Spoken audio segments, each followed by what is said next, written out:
Hello മുത്തുമണ്ണീസ്. അപ്പോൾ നമ്മൾ തെറാവി കഴിഞ്ഞ് വന്നപ്പോൾ ഒരു കൊതി അത്താഴത്തിന് ബിരിയാണി ആക്കിയാലോ എന്ന്.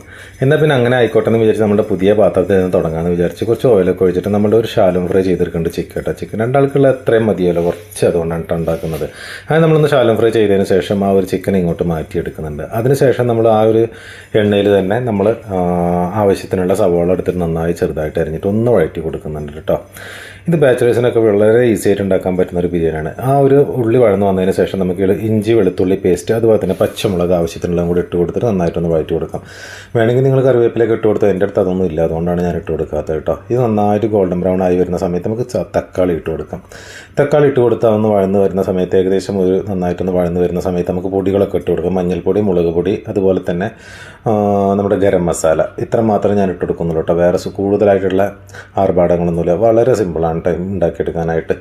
ഇതുപോലെ ഇട്ടതിന് ശേഷം നമ്മളൊന്നത് റോസ്റ്റ് ചെയ്തെടുക്കുക കേട്ടോ. ആ ഒരു പൗഡറും കൂടെ ഒന്ന് റോസ്റ്റ് ചെയ്തെടുക്കാം. എന്നിട്ട് നമ്മുടെ തക്കാളിയൊക്കെ അങ്ങനെ വഴന്ന് വന്ന സമയത്ത് നമുക്ക് കുറച്ച് മല്ലിയിലയും പുതിനയിലയും കൂടെ ഇട്ട് കൊടുക്കാം. ഇനി പുതിനയിലയുടെ ആ ഒരു ഫ്ലേവറൊന്നും ഇഷ്ടമല്ലെങ്കിൽ അതൊക്കെ ഒഴിവാക്കാം, ഒന്നും വിഷയമുള്ളതല്ല കേട്ടോ. മല്ലിയില ഇട്ട് കൊടുത്തു എന്തായാലും.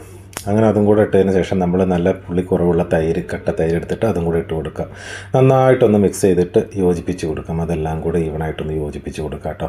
ഇത് നന്നായിട്ട് യോജിപ്പിച്ച് കൊടുക്കുന്ന ആ സമയത്ത് നമുക്ക് പാകത്തിനുള്ള ഉപ്പൊക്കെ ഉണ്ടെന്ന് നോക്കിക്കോ, എരിവൊക്കെ ഉണ്ടെന്ന് നോക്കിക്കോട്ടോ. ആ സമയത്ത് എന്തെങ്കിലും കുറവുണ്ട് ഇട്ടെടുത്തിട്ട് നമ്മൾ എന്താ ചെയ്യുക, ചിക്കൻ എടുത്തിട്ട് നമ്മൾ നേരത്തെ ഫ്രൈ ചെയ്ത ചിക്കൻ ഉണ്ടല്ലോ അതും കൂടെ ഇട്ടിട്ട് നന്നായിട്ടൊന്ന് വഴറ്റിയെടുത്ത് ആ ചിക്കൻ ഒന്ന് വേവുന്ന വരെ വേവിച്ചതിന് ശേഷം നമുക്ക് മാറ്റിയെടുക്കാം കേട്ടോ. ഇനി ആ പാത്രം തന്നെ ഞാൻ കഴുകിയിട്ടൊന്നുമില്ല. കുറച്ച് നെയ്യ് ഒഴിച്ചിട്ടുണ്ട്, കുറച്ച് ഒലീവ് ഓയിൽ ഒഴിച്ചിട്ടുണ്ട്. നിങ്ങൾക്ക് സൺഫ്ലവർ ഓയിൽ ഒഴിച്ചോ കേട്ടോ. അല്ലെങ്കിൽ വേറെ എന്താ നിങ്ങൾ യൂസ് ചെയ്യേണ്ടത് അത് ഉപയോഗിച്ചോ. പിന്നെ നമ്മൾ ഏലക്കായ, പട്ട, കരയാമ്പൂ ഇതൊക്കെ ഇട്ടൊന്ന് പൊട്ടി വന്നപ്പോൾ നമ്മൾ ആവശ്യത്തിനുള്ള വെള്ളം, അതായത് അരിയുടെ ഇരട്ടി വെള്ളം, അത് നിങ്ങൾക്ക് അറിയാവുന്ന കാര്യമാണല്ലോ. പാകത്തിനുള്ള ഉപ്പ് ഇടണം. നന്നായിട്ട് തിള വരുന്ന സമയത്ത് നമുക്ക് അരി ഇട്ട് കൊടുക്കാം.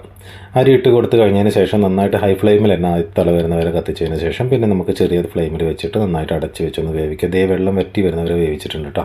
ഇനി നമുക്ക് വെള്ളമൊക്കെ വറ്റിയിട്ടുണ്ടെന്നൊക്കെ ചെക്ക് ചെയ്യാം. അത് ചെക്ക് ചെയ്തതിന് ശേഷം നമ്മൾ വെള്ളമൊക്കെ പോയിട്ടുണ്ടെന്ന് തോന്നിക്കഴിഞ്ഞാൽ നിങ്ങൾക്ക് ലെയർ ബൈ ലെയർ ആയിട്ട് ഇതും ചെയ്യാം. അതല്ലെങ്കിലും ഇങ്ങനെയും ചെയ്യാം. ഇത് നമ്മളുടെയൊക്കെ ബാച്ചിലർ റൂമിലൊക്കെ ആകുമ്പോൾ ഇത്രയല്ല. അപ്പോൾ അങ്ങനെയുള്ള ആൾക്കാർക്ക് ഉണ്ടാക്കാൻ വേണ്ടിയിട്ടാണ് പെട്ടെന്ന് ഞാൻ കാണിച്ചു തന്നത് കേട്ടോ.